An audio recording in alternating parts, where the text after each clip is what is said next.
حضور نے فرمایا جو فرض نماز کے بعد دعا مانگے اللہ اس کی قبول کر لیتا ہے۔ نبی پاک صلی اللہ تعالی علیہ وسلم نے فرمایا اللہ مسافر کی دعا قبول فرماتا ہے۔ حضور نے فرمایا اللہ مظلوم کی دعا قبول فرماتا ہے۔ حضور نے فرمایا بیمار سے دعا کراؤ اللہ اس کی دعا قبول فرماتا ہے۔ میرے نبی پاک نے فرمایا ماں باپ جب بھی اولاد کے لیے ہاتھ اٹھائیں، ویسے تو بلے شاہ تو آسمانی اٹھ دیا ہی پھڑ دیں، جہاں گھر بیٹھا انہوں پڑھے ہی نہیں۔ حضور فرمانے لگے ماں باپ جب بھی اولاد کے لیے دعا فرمائیں اللہ ان کی دعا کو قبول کرتا ہے۔ آپ اپنا تعلق بنائیں، دعا کے ساتھ، عبادت کے ساتھ، مصلی کے ساتھ رشتہ بنائیں، استغفار پڑھیں۔ صلاح الدین ایوبی صلیبی جنگوں میں تھے، رات کو مسجد اقصی میں نماز پڑھی تو پریشان تھے۔ ایک بزرگ سے ملاقات ہوئی تو وہ کہنے لگے کہ آپ بڑے پریشان ہیں۔ کہنے لگے حضور پریشان اس لیے ہوں کہ پہلے ہی مسلمان کمزور ہے، اب میں نے سنا ہے دشمن کا ایک بحری بیڑا وہ جنگی سامان سے بھرا ہوا آ رہا ہے، تو اب ان کے پاس اور تلواریں اور نیزے آ جائیں گے، مسلمانوں کے پاس پہلے ہی وسائل کی کمی ہے، پریشان ہوں کس طرح کر کے مقابلہ کریں گے۔ یہ بات کہتے ہی صلاح الدین ایوبی نے بزرگوں سے کہا حضور آپ بھی دعا کرنا، دعا کی بڑی طاقت ہے۔ میرے نبی پاک نے فرمایا دعا مومن کا ہتھیار ہے، دعا مومن کا۔ حضور نے فرمایا تقدیر کو سوائے دعا کے کوئی چیز نہیں بدل سکتی، دعا مومن کا ہتھیار ہے، یہ کافر کے پاس کوئی نہیں، یہ ہتھیار ہے مومن کا۔ اللہ کرے آپ کو سمجھ آئے، پھر سنیں کئی بار کہہ چکا ہوں یہ ہتھیار ہے۔ کافر کے مقابلے میں جو تیرے پاس سب سے بڑا ہتھیار ہے وہ دعا ہے۔ دعائیں کرانی چھوڑ دی، کرنی چھوڑ دی، لینی چھوڑ دی۔ حضرت سیدنا انس بن مالک رضی اللہ تعالیٰ عنہ فرمایا کرتے تھے میں نے وہ رنگ دیکھا ہے جب حضور دعا مانگتے تھے اور حضور کی مقدس آنکھوں میں آنسو بھی ساتھ ہی بہا کرتے تھے، میں نے وہ انداز دیکھا۔ تو صلاح الدین ایوبی بزرگ سے کہنے لگے آپ بھی دعا کیجیے، اور خود رونے لگے اور سر سجدے میں رکھ کے رونے لگے، اور عشاء سے لے کر فجر تک روئے، خوب روئے۔ صبح وہ بزرگ آئے تو صلاح الدین ایوبی کا خوبصورت اور ہنستا ہوا چہرہ دیکھا، کہنے لگے آپ بڑے خوش ہیں، رات تو میں نے بڑے روتے ہوئے دیکھا تھا۔ تو کہنے لگے حضور وہ جو بحری بیڑا آ رہا تھا نا وہ پانی میں ڈوب گیا ہے، اب وہ نہیں آ رہا، ابھی خبر آئی ہے تو میں بڑا خوش ہوں۔ حضور کہنے لگے اٹھ سینے سے لگ، اور سن ایک بات، وہ بحری بیڑا پانی میں نہیں ڈوبا، وہ تیرے آنسوؤں میں ڈوب گیا ہے۔ وہ جو تو رات رویا ہے نا رب کریم کی بارگاہ میں تو وہ ڈوب گیا ہے۔ بھائی اپنا مصلی کا، عبادت کا، وظائف کا، اللہ اللہ کا سلسلہ اس کو مضبوط کرے، اپنی دعاؤں کے تعلق کو مضبوط کرے۔ دعائیں بڑے انقلاب برپا کر دیتی ہیں۔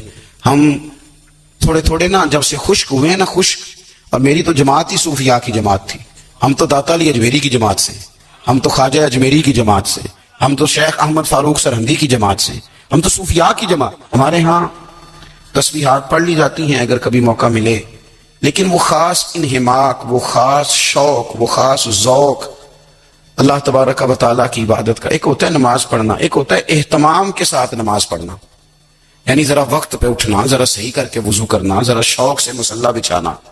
ایک ہوتا ہے تسبیح پڑھ لینا، اور ایک ہوتا ہے ذرا تھوڑا سا نا شوق کے ساتھ اللہ کو یاد کرنا۔ آپ کبھی جب میں نے آیہ کریمہ پڑھی اس کی آپ شان نزول دیکھیں، نبی کریم صلی اللہ تعالی علیہ وسلم کے نا کچھ صحابہ اللہ کی محبت کے شوق میں حضور کی بارگاہ میں حاضر ہوئے، انہوں نے آ کے عرض پتہ کیا کیا، عرض کرنے لگے یا رسول اللہ صلی اللہ تعالی علیہ وسلم سالوں بیت گئے ہیں سجدے کرتے ہوئے، حضور سالوں بیت گئے ہیں تسبیح پڑھتے ہوئے، سالوں بیت گئے کہتے ہوئے کہ سبحان اللہ وہ پاک ہے، ہمیں سالوں بیت گئے یہ کہتے ہوئے کہ اللہ اکبر وہی سب سے بڑا ہے، سالوں بیت گئے کہتے ہوئے کہ الحمدللہ ساری تعریفیں اللہ کے لیے، سالوں بیت گئے اس کی تسبیح کرتے، تحلیل کرتے، تکبیر کہتے۔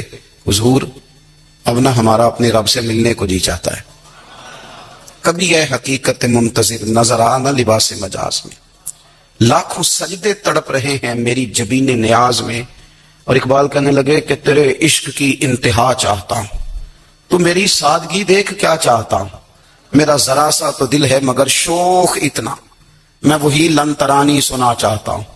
میرا بھی دل کرتا ہے کہ اللہ میں تجھے کہوں میں تجھے دیکھنا چاہتا ہوں، جس طرح حضرت موسیٰ کلیم علیہ السلام نے کہا تھا، اور تو مجھے کہے کہ لن ترانی تو نہیں دیکھ سکتا، ذرا سا تو دل ہے مگر شوق اتنا، میں بھی وہی لن ترانی سنا چاہتا ہوں۔ پھر کہنے لگے بھری بزم میں راز کی بات کہہ دی، بڑا بے ادب ہوں سزا چاہتا ہوں۔ دیکھو سب لوگوں کے بیچ ہی میں نے یہ کہہ دیا۔ میرے عزیز صحابہ نا شوق میں، کتنے سارے لوگ ہیں آپ، کتنی ماشاءاللہ بڑی تعداد میں آپ آئے، ہم بھی کبھی اس شوق میں گئے ہیں کہ ہمارے رب کو دیکھنے کو دل چاہتا ہے، ہمارا جی چاہے وہ کبھی ہمیں ملے، ہم کبھی اس کی زیارت کریں، اس کی بارگاہ کرم میں ہم حاضر ہوں۔ صحابہ نے عرض کیا یا رسول اللہ صلی اللہ تعالی وسلم ہمارا رب کہاں ہے؟ ہمارا نا اپنے رب کو دیکھنے کو جی چاہتا ہے۔ جب صحابہ نے یہ عرض کیا تو اللہ نے قرآن مجید نازل کیا، فرمایا وَإِذَا سَأَلَكَ عِبَادِي أَنِّي فَإِنِّي قَرِيبٌ، محبوب جب میرے بندے آپ کی بارگاہ میں آ کے میرے بارے میں پوچھے نا تو ان سے کہہ دینا میں ان کے قریب ہی ہوں، قریب ہی ہوں۔ دلیل کیا ہے؟ اذا دعان، یہ جب بھی مجھ سے دعا مانگیں گے میں ان کی دعاؤں کو قبول فرماؤں گا، میں ان کے قریب ہوں، میں ان کے قریب ہوں، یہ جب بھی دعا مانگیں گے نا میں قبول کروں گا، میں ان کے قریب ہوں۔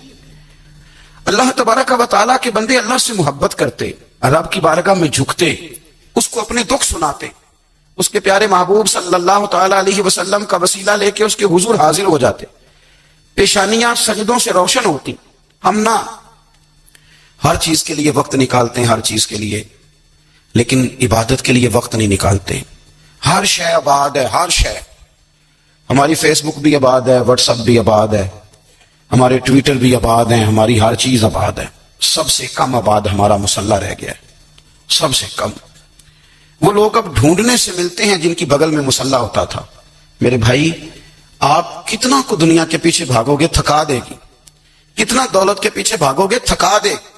آپ جب اپنی زندگی میں جمع تفریق کرو گے نا تو مرتے وقت احساس ہوگا کہ سارا کچھ تو لوگوں کے لیے کیا، اپنے لیے تو کر ہی کچھ نہیں سکے۔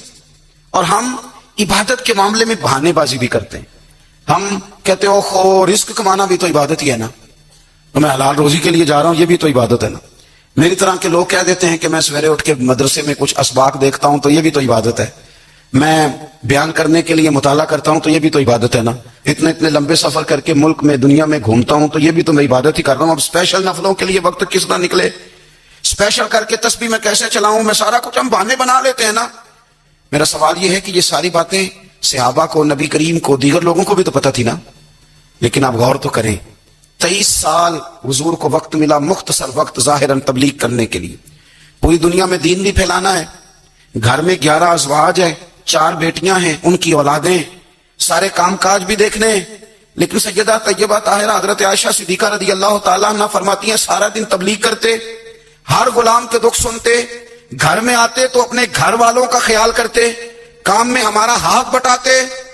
قربان جاؤں، کہتی ہیں زمانہ سارا سو جاتا لیکن آمنہ کے لال مصلی بچھا لیتے۔ دنیا سو گئی، ساری سب سو گئے، جو خدام تھے، وہ جو غلام تھے وہ سو گئے۔ صحیح مسلم میں لفظ ملیں گے، سیدہ پاک فرماتی ہیں او میرے نبی کے غلاموں، میں نے یہ رنگ بھی دیکھا ہے کہ حضور نے اتنا کھڑے رہے، اتنا قیام کیا کہ مقدس پیروں میں ورم آ گئے، سوج گئے پیر، اتنے بڑے۔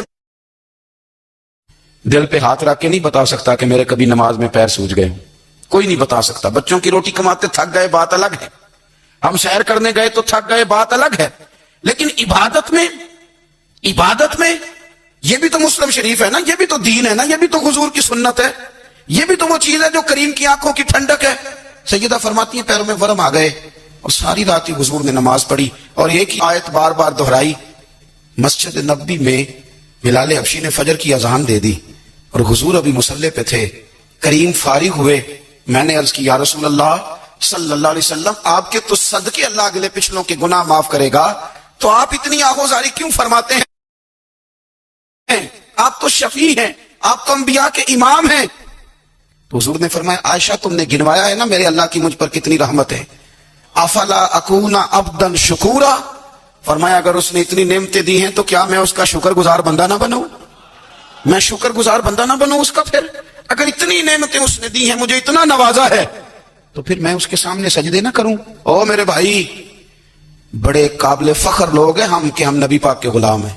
بھائیو، جب انسان کا رشتہ اپنے مالک کے ساتھ ہوتا ہے پھر تو غم بھی کچھ نہیں کہتے، پریشانیاں بھی کچھ نہیں کہتی، پھر تو زندگی صبر والی، پھر تو زندگی توکل والی، پھر تو زندگی بھروسے والی، پھر انسان اپنے آپ کو رسوا نہیں کرتا، دنیا داروں سے امیدیں اس کی ختم ہو جاتی، امیدیں اللہ رسول سے لگا لیتا، مضبوط ہو جاتا ہے، مضبوط طاقتور ہو جاتا ہے، خوددار ہو جاتا ہے، باوقار باعزت ہو جاتا ہے. حضرت بہلول دانا رحمت اللہ علیہ بیٹھے تھے تو ہارون رشید حج کر کے آ رہا تھا. تو رستے میں حضرت شیخ سے ملاقات ہو گئی تو السلام علیکم کے بعد کہنے لگا حضور کوئی حکم ہو تو بتائیے گا. تو حضرت بہلول دانا فرمانے لگے تیرا رب کون ہے؟ اس نے کہا اللہ. تو فرمایا میرا کون ہے؟ کہا اللہ. فرمانے لگے تو بڑا ہی بیوقوف ہے، کیا تو یہ سمجھتا ہے کہ رب ہارون رشید کو تو دے گا اور بہلول دانا کو بھول جائے گا؟ تیرا بھی وہی رب ہے، میرا بھی وہی رب ہے. اس نے اگر تجھے دے کے آزمایا ہے تو ہو سکتا ہے مجھے نہ دے کے آزما رہا ہو. جب اس کی حکمت کے تقاضے ہوں گے تو عطا کرے گا اور دے گا. تو جا اپنا کام کر. بھائی اپنی روحانی زندگی، اپنی عبادات، اپنے وظائف، اپنے روزمرہ کے معاملات، اپنی دعائیں، اپنا استغفار.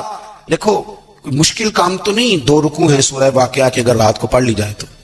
میں کس طرح یہ بات بیان کروں کہ تعویذ بانٹنا آسان ہے اور وظیفہ بتانا مشکل ہے. سارا دن تعویذ بانٹیں تو لوگ لینے کو تیار ہیں، اور اگر آپ وظیفہ بتائیں تو کہتے ہیں تو مشکل کام ہے. او خدا کے بندے، اگر آپ کا تعلق قرآن پاک کے ساتھ مضبوط ہو، قرآن پاک کے ساتھ اگر آپ کا رشتہ ہو، لوگ سفارشیں ڈھونڈتے ہیں نا دنیا میں، کوئی تعلق مل جائے تو میرا کام ہو جائے. دنیا میں اتنا مشکل معاملہ ہے، آخرت میں مجھے بتائیے گا کتنا مشکل معاملہ ہوگا. میرے نبی پاک صلی اللہ تعالی علیہ وسلم نے فرمایا جو لوگ سورہ ملک پڑھا کرتے تھے نا، سورہ ملک، یہ سورت ملک قیامت میں ان کی سفارش کرے گی، اور اس طرح کرے گی کہ کہے گی اے اللہ یہاں اس بندے کو جنت میں داخل کر دے یا مجھے قرآن پاک سے علیحدہ کر دے. تو رب فرمائے گا جا اس کا دامن تھام کے اسے جنت تک پہنچایا. آپ بات کو سمجھیں، جب آپ کے تعلقات اپنے معاملات کے ساتھ مضبوط ہوں گے، یہ نبی کریم نے وعدہ کیا ہے کہ تو سورت واقعہ پڑھ تیرے گھر میں فاقہ نہیں آئے گا. حضرت عبداللہ ابن مسعود رضی اللہ تعالیٰ عنہ بیمار تھے تو حضرت عثمان غنی رضی اللہ تعالیٰ عنہ تیمارداری کے لیے تشریف لے گئے اور جا کر کے کہا کہ آپ بڑے بیمار ہیں، آپ کی بیٹیاں زیادہ ہیں، میں چاہتا ہوں کہ خزانے میں سے کچھ مدد کروں. تو سیدنا عبداللہ ابن مسعود رضی اللہ تعالیٰ عنہ اٹھ کے بیٹھ گئے اور کہنے لگے امیر المومنین اللہ آپ کو میری طرف سے، میری بیٹیوں کی طرف سے بہتر صلہ دے. میری بیٹیوں کو کسی خزانے کی ضرورت نہیں، میں نے انہیں خزانہ دے دیا ہے. کہا جناب آپ نے کون سا خزانہ دیا ہے، میں آپ کے مالی معاملات کو جانتا ہوں. تو فرمانے لگے امیر المومنین میرے نبی کریم نے فرمایا ہے جو سورت واقعہ پڑھے اسے کبھی فاقہ نہیں آتا. میں نے بیٹیوں کو یاد کرا دی ہے، یہ خزانہ میں نے انہیں دے دیا ہے. وہ سارے والدین سنیں جو بیٹیوں کے لیے پریشان رہتے ہیں. حضرت عبداللہ ابن مسعود نصیحت کر رہے ہیں، فرمانے لگے میں نے سورت واقعہ یاد بھی کرا دی ہے، پڑھنے کی عادت بھی ڈال دی ہے. حضور نے فرمایا ہے جو سورت واقعہ پڑھے اسے فاقہ نہیں آتا. کہنے لگے چاند تو اپنی جگہ چھوڑ سکتا ہے، سورج گر سکتا ہے، تارے ٹوٹ سکتے ہیں، پر مدینے والے رسول کی بات غلط نہیں ہو سکتی. حضور نے فرمایا فاقہ نہیں آئے گا تو انشاءاللہ کبھی بھی نہیں آئے گا. کرنے کا کام یہ ہے کہ ہم اپنے معاملات، اپنی عبادات، اپنی دعائیں، کبھی 10 منٹ عادت ہو جائے نا دعا مانگنے کی علیحدہ سے رات کو. بھائیو آپ خیال رکھیں گے، غور کریں گے. حضرت عبداللہ ابن عمر رضی اللہ تعالیٰ عنہ کے بارے میں پوچھا تو سیدہ فرماتی ہیں کہ نبی کریم صلی اللہ تعالیٰ علیہ وسلم نہ زیر لب مسکرائے اور فرمائے حفصہ تیرا بھائی ہے تو اچھا، لیکن میں نے سنا ہے کہ عشاء کی نماز پڑھتا ہے تو فجر تک سویا ہی رہتا ہے. او نوجوانوں 10 بجے تک سونے کی بات نہیں ہوئی، 9 بجے تک سونے کی بات نہیں ہوئی، 11 بجے اٹھنے کی بات نہیں. حضور فرمانے لگے میں نے سنا ہے کہ عشاء کی نماز پڑھ کے سو جاتا ہے اور فجر تک سویا ہی رہتا ہے. اسے چاہیے کہ تہجد کے وقت اٹھا کرے، اللہ کی بارگاہ میں حاضر ہوا کرے، آغوزاری کرے، سجدے کرے، عبادت کرے. اٹھتا ہے اور فجر میں جا کے اٹھتا ہے. حضرت جناب حفصہ رضی اللہ تعالیٰ عنہ کہتی ہے میں نے جناب عبداللہ ابن عمر کو پیغام دیا اور میں نے کہا میرے جوان بھائی سن. نبی پاک نے فرمایا ہے تو اچھا پر تہجد میں نہیں اٹھتا، نفل نہیں پڑھتا. او میری ملت کے جوانوں مزہ نہیں آ جاتا جب ساری دنیا سوئی ہو، ساری دنیا، اور بستر بھی گرم ہو اور نیند بھی پورا غلبہ کر رہی ہو، اور اچانک گھنٹی بجے دماغ میں، آنکھ کھلے، گھڑی پہ نظر پڑے، 3:30 4 بجے کا پیغام گھڑی بتائے، اور کوئی چڑھتی جوانی والا اٹھ کے وضو کرے، اور جب وہ مصلی کھول کے بچھائے تو مدینے والے محبوب کہتے ہیں کہ ہر نماز پہ رب ثواب دیتا ہے، اور جو اٹھ کے تہجد کی نماز پڑھے اسے دیکھ کے تو رب مسکراتا ہے. جو اس کی شان کے لائق ہے، جو اس کی شان کے لائق، وہ مسکراتا ہے، خوش ہوتا ہے کہ میرا بندہ تہجد میں اٹھ گیا، وہ مسکراتا ہے. کاش ہماری صبحیں کبھی اپنے مالک کے نام ہو جائیں. کاش کے صبح. حضرت ابو الحسن رحمت اللہ تعالیٰ علیہ حضرت معاذ بن جبل رضی اللہ تعالیٰ عنہ کے پاس بیٹھا کرتے تھے. فرماتے ہیں ان سے جو پیار بڑھا تو پھر میرا مصلی سے بھی بڑھ گیا. تابعی ہیں. فرماتے ہیں صحابی رسول سے محبت ہوئی تو ذکر سے بھی ہو گئی, پھر درود شریف سے بھی ہو گئی. محبت ان سے بڑھی تو پھر اللہ نے مسجد کا پیار بھی بڑھا دیا. آپ فرماتے ہیں کہ میری ہر وقت طبیعت چاہتی تھی کہ بس اللہ اللہ کروں, بس اللہ اللہ کروں, بس نہ میں ذرا تھوڑی جان چھڑاؤں لوگوں سے, کوئی 10 منٹ ملے تو میں کچھ 4 نفل پڑھ لوں, میں تھوڑا سا نہ بچوں لوگوں سے, اور مجھے تسبیح ملے تو میں نہ کچھ 400-500 دفعہ استغفار پڑھوں, سبحان اللہ, الحمدللہ, اللہ اکبر, لا حول ولا قوت الا باللہ, میں نہ تسبیحات پڑھوں. فرماتے ہیں کہ بچے تھے گھر میں 6-7, غربت تھی, کام ملتا کوئی نہیں تھا, اور میں کام چور نہیں تھا, کام ڈھونڈتا تھا, پر اللہ کی قدرت کے کام نہیں ملتا تھا. فرماتے ہیں کہ میں نے ایک دن اپنی اہلیہ سے کہا کہ آج میں پھر جاتا ہوں کام ڈھونڈنے. تو میری بیوی بڑی فرما بردار تھی, پر اس دن نہ غربت کے ہاتھوں تنگ آ کے کہنے لگی, آج نانا کوئی تو چیز لے کے آیا.